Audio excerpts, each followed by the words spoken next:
By the time Leonid Brezhnev passed away in 1982, a staggering number of Soviet citizens, potentially reaching as high as 60 million, had suffered from starvation, overwork, or direct execution under the Soviet regime since 1917. Despite living standards falling significantly behind those of capitalist nations, the leadership continued to allocate resources towards high-profile endeavors such as space exploration and military ventures.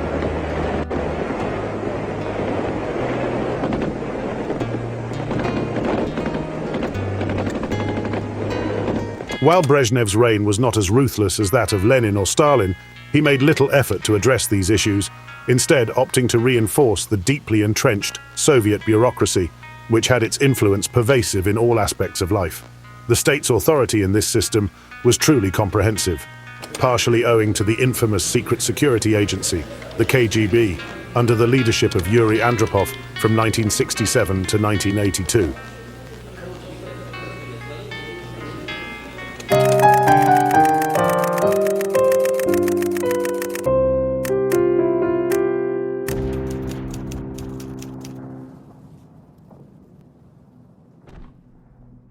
Just 2 days after Brezhnev's heart failure and death, Andropov was appointed General Secretary of the Communist Party in 1983, commencing a short and tumultuous reign that concluded with his own death a mere 15 months later. Andropov, the most well-informed individual in the USSR, took on the task of reforming the country with a cautious approach. He firmly believed that the socialist system was fundamentally sound and only needed some improvement. To achieve this, he advocated for greater discipline, energy, and initiative as the means to turn things around. His primary concerns were tackling the prevalent issues of corruption, absenteeism, and alcoholism. Andropov directed his reform efforts towards the retail trade system and transportation. In stark contrast to the opulent and pompous Brezhnev, Andropov adopted a different leadership style. He curtailed privilege and actively engaged with workers on the shop floor, demonstrating his commitment to the cause. Yuri Andropov was selected for his intellectual energy and commitment to results. Now Andropov, too, is ailing. His absence from several recent events, including Monday's Revolution Day parade, and his history of heart and kidney disorders, have combined to trigger analysis among diplomats here as to who might succeed him. His anti-alcohol campaign was well thought out, but it resulted in a sharp decline in government revenue. Moreover, while his industrial and agricultural policies were sensible, they ultimately proved ineffective due to the country's already declining economy, which was beyond recovery.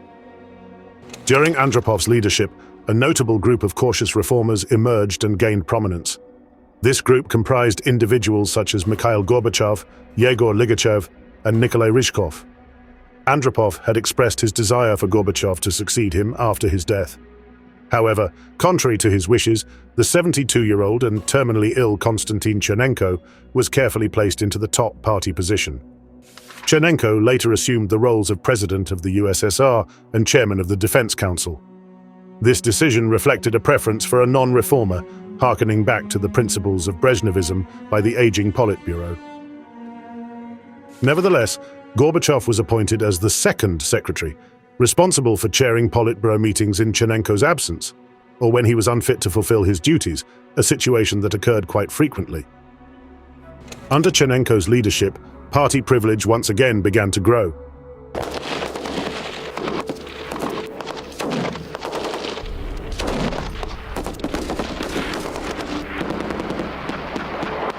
In terms of the military, there were shifts in power.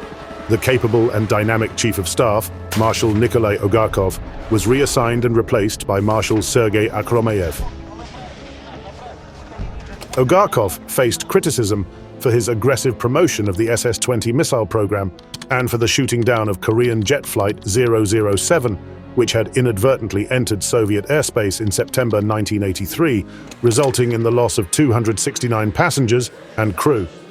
This incident caused an international uproar and escalated tensions between NATO and the Warsaw Pact countries. By this point, the Soviet economy, leadership, and society were heavily burdened by the prolonged conflict in Afghanistan. During the 1970s, Soviet-American relations underwent a thawing period known as the détente. This period witnessed the cooperation of the two nations in space, strategic arms limitation talks, otherwise known as SALT, and multiple summits and discussions. At the summit in Washington, we will not only build on the foundation that we laid last year, but that we have the opportunity to make even greater progress than we made last year toward the goals that we share in common. This period was abruptly ended in 1979 when the Soviet Union, under the orders of Leonid Brezhnev, led an invasion of Afghanistan after internal political tensions between the Afghan communists and the Mujahideen rebels threatened the stability of the region. The conflict arose from the overthrow of Afghanistan's government in April 1978, replaced by a Marxist-Leninist regime with ties to the Soviet Union. This new government faced opposition from various groups, including tribal and urban factions, collectively known as the Mujahideen. Internal strife within the government further destabilized the country, leading to the Soviet invasion on December 24, 1979. Despite deploying around 30,000 troops, the Soviets struggled to establish a stable regime under Babrak Karmal. The Mujahideen, supported by the United States, intensified their resistance, leading to a prolonged stalemate. Soviet attempts to suppress the insurgency through military tactics, including bombing rural areas, resulted in a significant civilian exodus.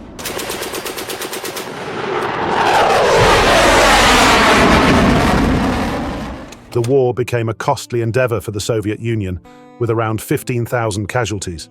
The war put immense stresses on the faulty, centralized economic system of the nation, and would be known as the equivalent to the Vietnam War for the United States, both in economic stresses brought upon by the war and by the social discontent that it caused. The war in Afghanistan has led to several societal and health issues. Returning veterans brought back infectious diseases such as hepatitis and contributed to drug usage within both military units and civilian society.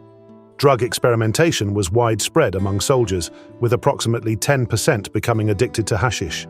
There were also rumors of Afghan veterans spreading AIDS in the USSR. The war exacerbated chronic corruption in the military induction process, becoming a significant target of anti-corruption efforts. Despite reduced draft deferments after 1985, draft evasion remained a serious problem, with reports of bribery to avoid service. Popular resentment grew due to elite groups being able to bribe their children out of military duty. The war sparked numerous protests, particularly in non-Russian areas, driven by the perception of Russian imperialism.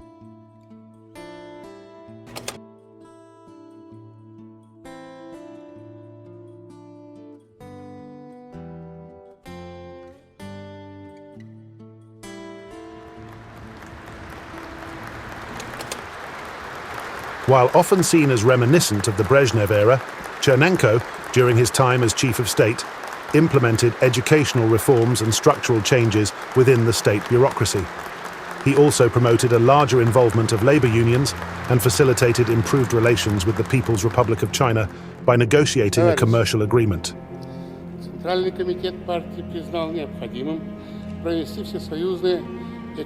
Chernenko's health deteriorated severely by the end of 1984, confining him to the heavily guarded Central Clinical Hospital in Moscow. To maintain the appearance of his involvement, the Politburo affixed a facsimile of his signature to letters, mimicking what Chernenko had done for Andropov when he was dying. However, on the 10th of March, Chernenko fell into a coma and passed away later that evening at the age of 73. The country observed a 3-day period of mourning, with several nations, including India, Iraq, Syria, and Nicaragua, also declaring mourning periods.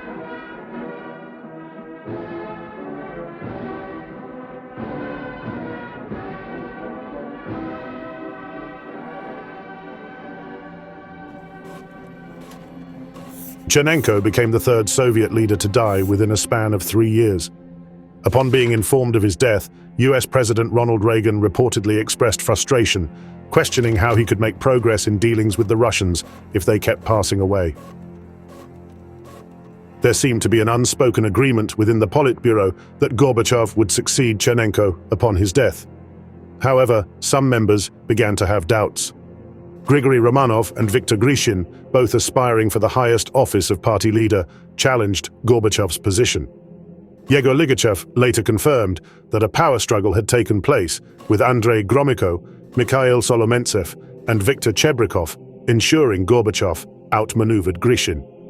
Ligachev, despite not being a Politburo member at the time, claimed to have played a significant role in Gorbachev's election as Central Committee Secretary in charge of organizational work. Transitional period, it would seem, is over. Another Soviet leader who was too old and too sick when he took power to hold on to it has died. And now a 54-year-old has taken over, someone who, theoretically at least, will be around for a generation. Get used to the name, Mikhail Gorbachev. According to at least normal life expectancy, Gorbachev should have plenty of time to put his mark on Soviet affairs.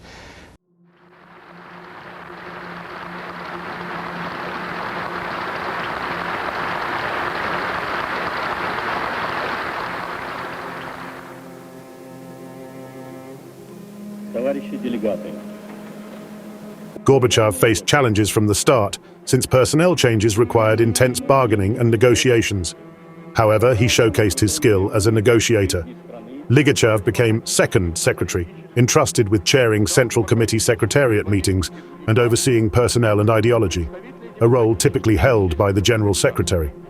Gorbachev's strategic moves included appointing Alexander Yakovlev as Secretary for Propaganda, responsible for expanding openness and protecting writers and journalists. In subsequent changes, Boris Yeltsin and Lev Zykov joined the Politburo members, with Yeltsin appointed by Gorbachev and Zykov by Ligachev. Andrei Gromyko was elected president, Eduard Shevardnadze became foreign minister, and Nikolai Ryzhkov was elected as prime minister.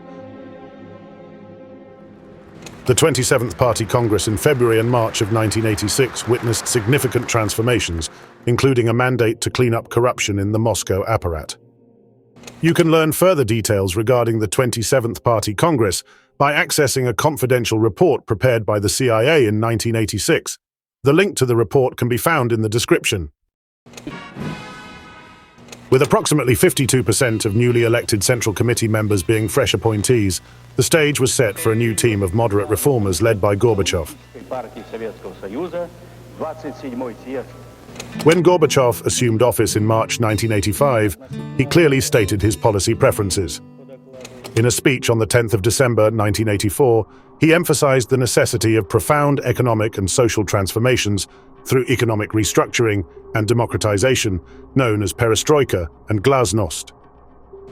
He advocated for greater social justice, increased involvement of local Soviets, and enhanced worker participation. His objective was to initiate a controlled revolution from the top without undermining the Soviet system, aiming to improve its efficiency while maintaining the leading role of the party and central economic direction. During Andropov's tenure, Gorbachev attended seminars led by radical scholars like Tatyana Zaslavskaya and Abel Aganbegyan. He agreed with Zaslavskaya's viewpoint that the command administrative system was dragging the country down and needed dismantling to prevent ruin. Initially, Gorbachev continued Andropov's reforms, emphasizing the acceleration of economic growth and striving for system perfection. Machine building was prioritized over light and consumer goods, with an emphasis on technical innovation and worker discipline. Perestroika primarily focused on economic reform. Enterprises were encouraged to become self-financing, cooperative businesses were established by groups of individuals, and land could be leased for family farming.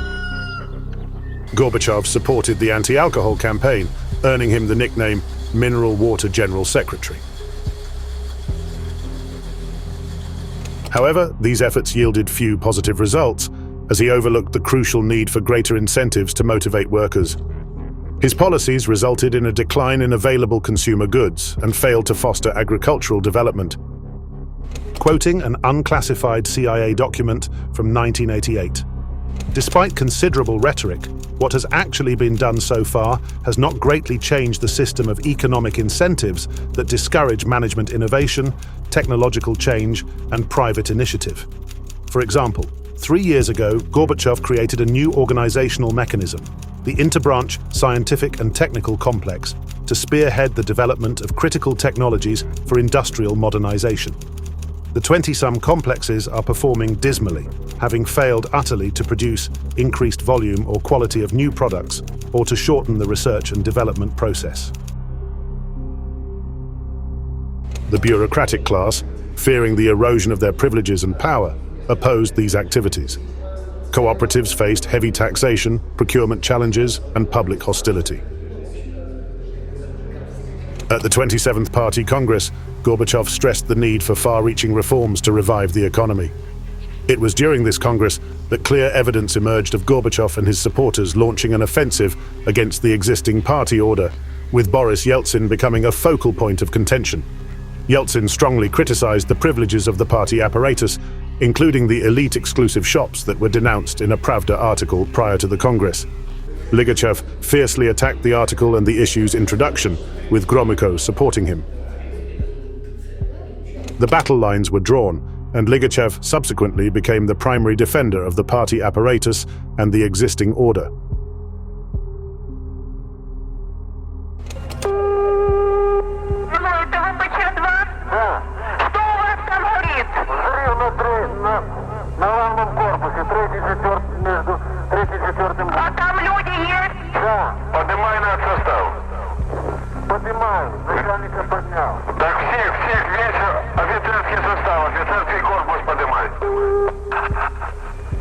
Leonid Brezhnev. Алло, Припять, 3 и 4 блок, горит крыша в результате аварии взрыва. Уверен, давай. Так уже подтвердили?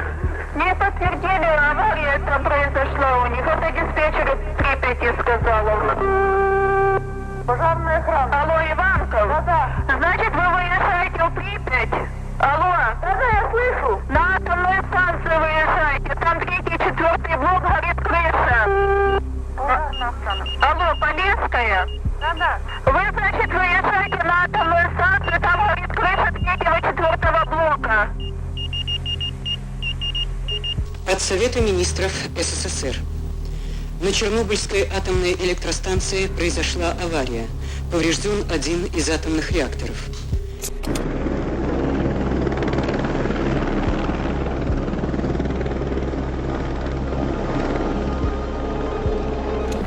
There is some information coming from the Soviet Union tonight, some but not much. United Press International in Moscow reached some residents of Kiev by phone. Kiev is roughly 60 miles from the site of today's nuclear accident. According to these reports, all bus service in the city of Kiev has been stopped so that the buses can be used to evacuate those in the disaster area. From the Hungarian capital of Budapest, there are reports. In the early hours of the 26th of April, 1986, a routine safety test at the Chernobyl nuclear power plant in the Soviet Union set in motion an unimaginable disaster. The explosion and subsequent meltdown of reactor number 4 would go down in history as the worst nuclear catastrophe the world had ever witnessed. As the toxic plume of radioactive materials spread across the land, the true extent of the devastation began to emerge. For 18 long days, the world remained in the dark, oblivious to the gravity of the situation.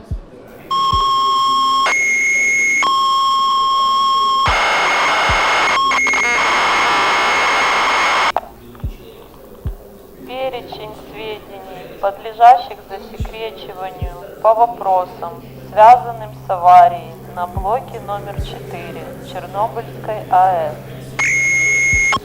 Сведения, раскрывающие истинные причины аварии на блоке номер 4 ЧАЭС.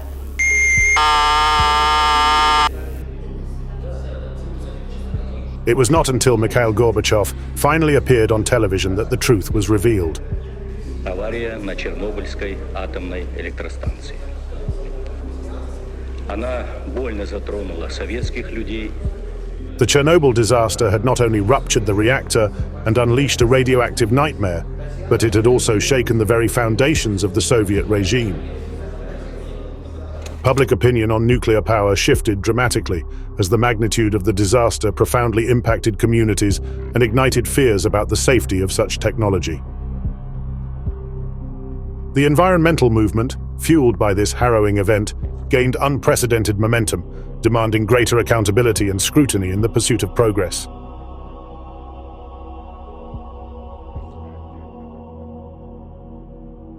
In the aftermath of Chernobyl, a newfound openness emerged within the Soviet regime. The concept of glasnost, or transparency, flourished, allowing for greater freedom of expression and open criticism of the political order. Gorbachev, recognizing the need to regain public trust, sought the support of the intelligentsia. By bringing back renowned dissident physicist Andrei Sakharov and his wife, Yelena Bonner, from their exile in Gorky, he hoped to rally the intellectual elite in the battle against bureaucratic resistance. The Chernobyl catastrophe stands as a pivotal moment in history, revealing the devastating consequences of a technological failure and the subsequent awakening of societal consciousness. It serves as a stark reminder of the delicate balance between progress and accountability, and the profound impact that a single event can have on shaping the course of our collective future.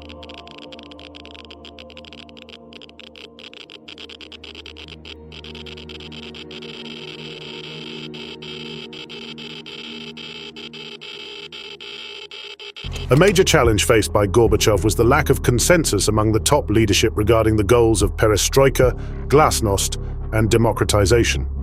While Gorbachev, Yakovlev, and Shevardnadze advocated radical reforms, they found themselves outmaneuvered by moderate reformers like Ligachev and Ryzhkov. Complicating matters was Gorbachev's own lack of clarity in defining a coherent objective and the means to achieve it. In his frustration with the party apparatus, Gorbachev proposed a radical solution: to strip it of power and exclude it from economic management and legislative affairs. At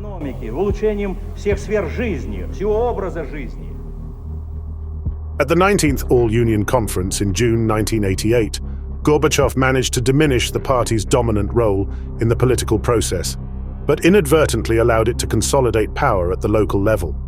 As a result, there was a shift of power from the center to the periphery, a process that had been underway since Stalin's era and was exacerbated during the Brezhnev era. In March 1989, elections were held for the USSR Congress of People's Deputies, which replaced the USSR Supreme Soviet as the highest governing body. Despite the majority of deputies being communists, the Communist Party was no longer a monolithic force. Within the Congress, a bicameral legislature known as the Supreme Soviet was formed, with Gorbachev at its helm. Boris Yeltsin, who had previously clashed with Ligachev and been removed from his positions, became a member of the Supreme Soviet. This marked the beginning of a monumental power struggle between Gorbachev and Yeltsin that ultimately led to Gorbachev's political downfall. Yeltsin skillfully utilized his national platform to criticize party privileges, the shortcomings of Perestroika, the need for market reforms, and Gorbachev's leadership. The pattern observed at the top level of government was mirrored in each republic, with Congresses being elected and Supreme Soviets emerging. Local Soviet elections in early 1990 revealed numerous upsets, as communist officials, encouraged by Gorbachev to run, often faced defeat even when running unopposed. The climate of glasnost and democratization allowed non-Russian nationalities to voice their opposition to Russian and communist dominance, leading to a surge in nationalism and regionalism. Economic decline further fueled these sentiments, particularly in the Baltic republics, where calls for greater autonomy and economic self-management grew louder. Interethnic conflicts escalated, with the Nagorno-Karabakh conflict being the most violent.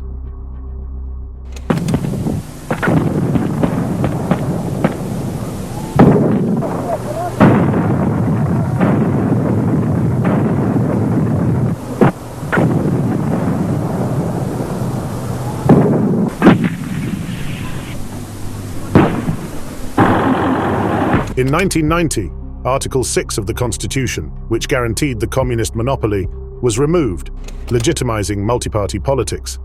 This paved the way for the emergence of numerous political associations and parties, particularly popular fronts in the Baltic region that sought independence from Moscow. These fronts wielded influence in the Supreme Soviets, allowing them to pass declarations of sovereignty.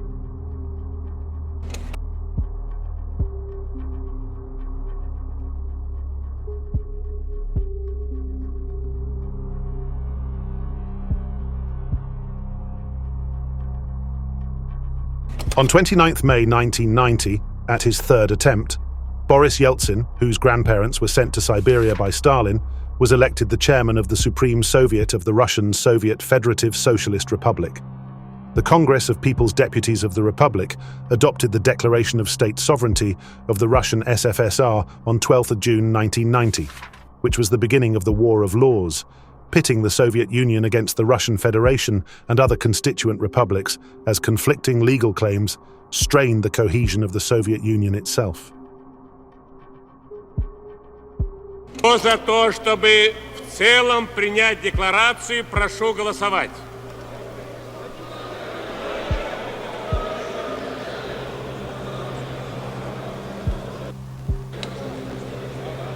Решение принято.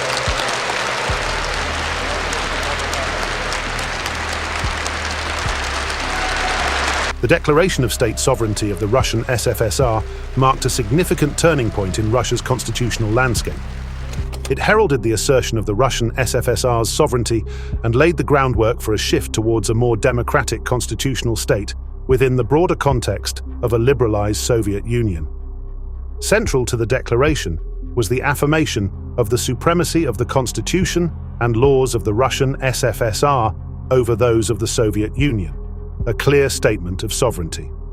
Additionally, it recognized the necessity of significantly expanding the rights of the autonomous republics, regions, districts, and territories within Russia, advocating for a more federalist approach to governance.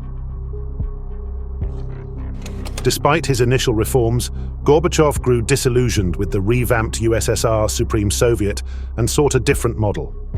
He eventually adopted an executive presidency inspired by the United States and France, but his authority and ability to implement decisions gradually diminished.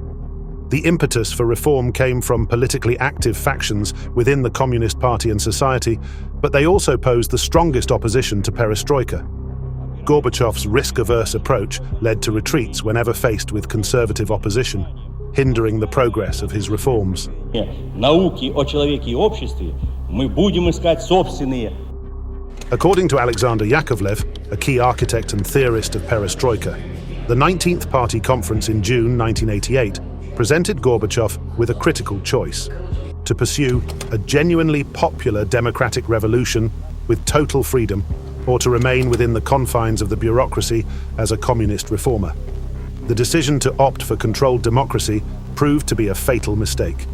The awakening social and political forces unleashed by Perestroika could no longer be controlled from above.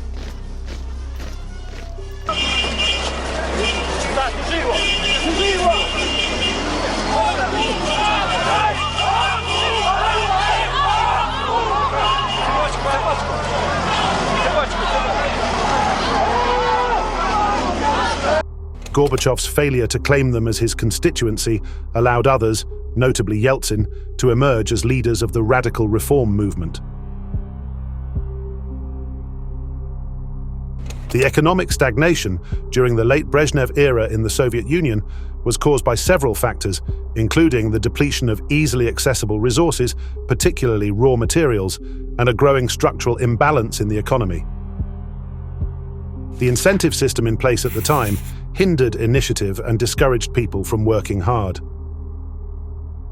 The policies of Perestroika worsened the economic crisis rather than improving it. Gorbachev himself admitted that he was unaware of the depth of the crisis when he took over, indicating a lack of understanding or awareness among the top leadership. Despite the stagnant gross national product and low unemployment, the underlying trends pointed to a systemic failure, with shortages becoming severe and rationing becoming widespread. The budget deficit increased rapidly, leading to uncontrolled monetary growth and inflation. The responsibility for the budget deficit rested on the Gorbachev leadership, as they pursued policies that increased investment and defense expenditure while state revenue declined. The law on the state enterprise further exacerbated the problem by reducing the power of ministries.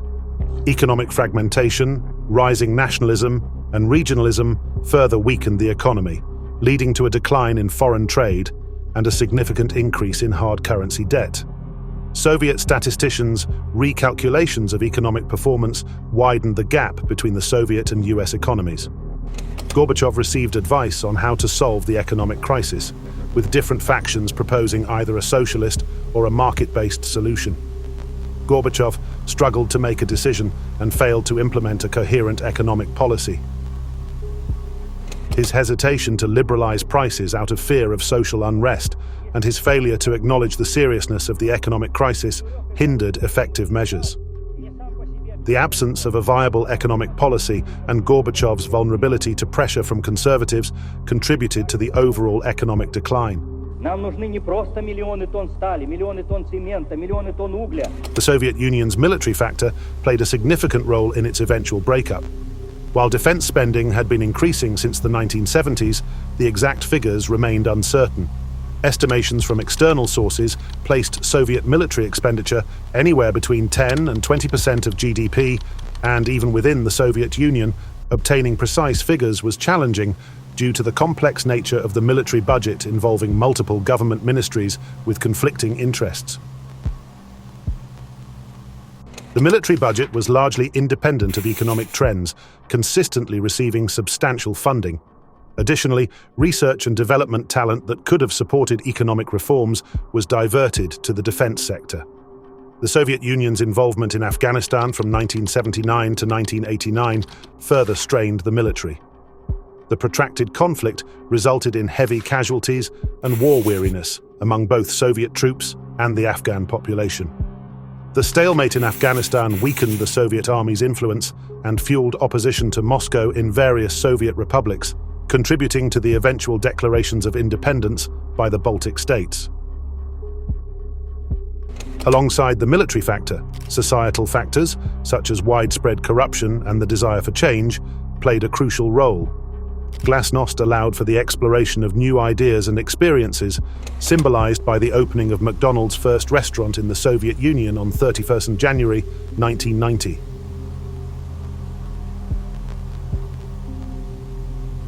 Well, it's been 14 years in the making, and today, finally, McDonald's threw open the doors to its first restaurant in Moscow.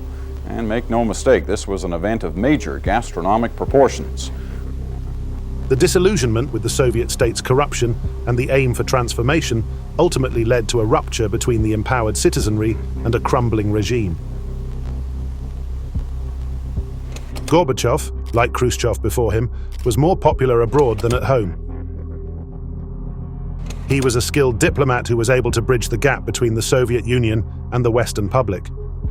He advocated for a new political thinking that emphasized removing ideology from foreign and security policy making and recognized the interdependence of all states.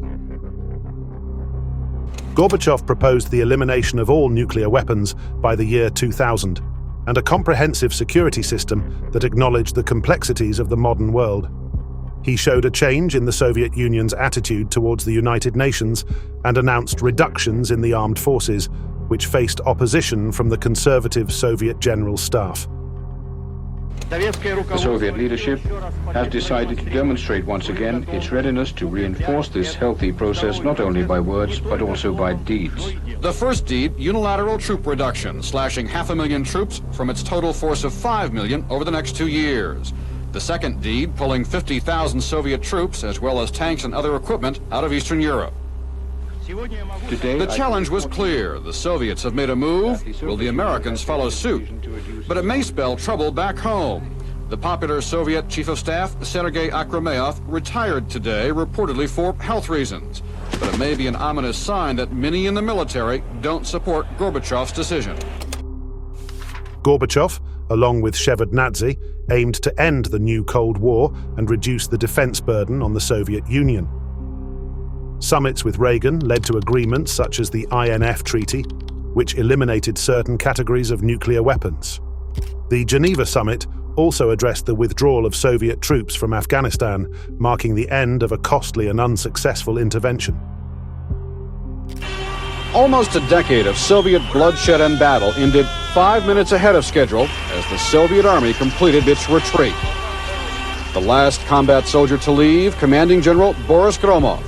He walked across the Friendship Bridge into the arms of his 15-year-old son.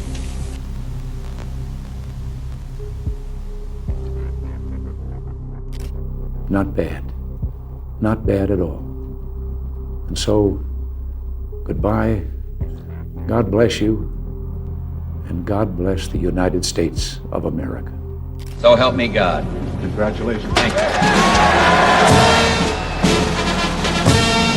Relations between Gorbachev and George H.W. Bush, who succeeded Reagan as the US president, were amicable, resulting in several summits. 2 significant arms control agreements were achieved: the signing of the CFE Treaty in November 1990, which established comprehensive restrictions on significant types of conventional military equipment across Europe, spanning from the Atlantic to the Urals, and the START Treaty in July 1991. The START Treaty aimed to reduce and restrict strategic offensive arms. Under the treaty, both parties were prohibited from deploying more than 6,000 nuclear warheads and a combined total of 1,600 intercontinental ballistic missiles and bombers. However, opposition from the Soviet General Staff hindered the CFE Treaty's progress, and the dissolution of the Soviet Union in August 1991 halted advancements on the START Treaty. Good evening. It is a prescription for war, this Iraqi invasion of Kuwait, the tiny country that is a primary source of oil for much of the Western world. But tonight, the United States, the Soviet Union, Israel, and other powers are concentrating on diplomatic and economic solutions to this surprising and dangerous development. The invasion by 100,000 Iraqi troops backed by air cover and tanks was brutally efficient. Iraq wants control of Kuwait's territory, its oil, and the money that comes with it. Iraq insists that it was invited in by a rebel Kuwaiti government, but no one believes that.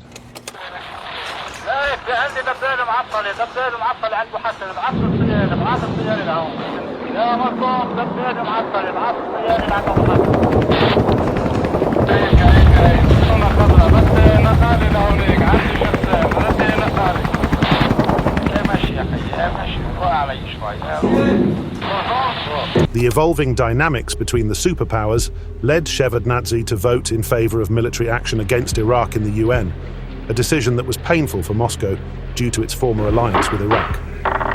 The result of the voting is as follows: 12 votes in favor, 2 votes against, 1 abstention.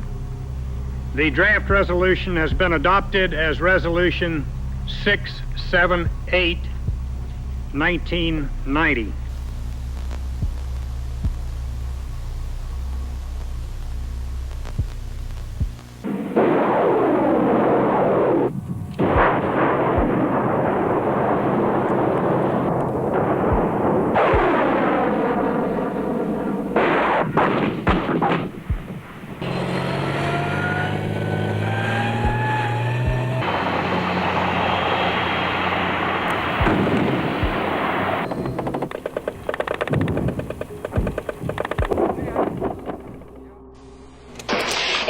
Of his first visit to West Germany, Gorbachev says he feels great changes in the relationship between the two countries. The Soviet leader said he had frank and interesting talks with West German President Richard von Weizsäcker and solidified his relationship with Chancellor Helmut Kohl.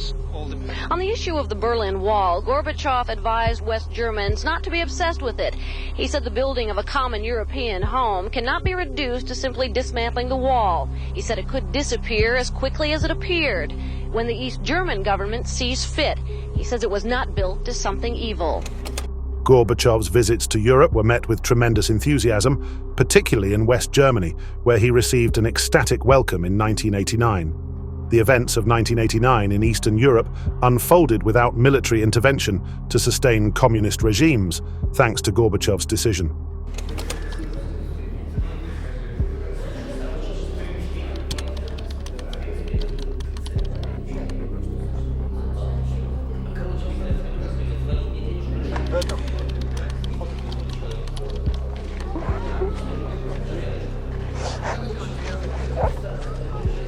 Gorbachev's actions weakened East Germany's leader, Erich Honecker, and hastened the country's political collapse. Although initially opposed to the reunification of Germany, Gorbachev eventually had to accept it.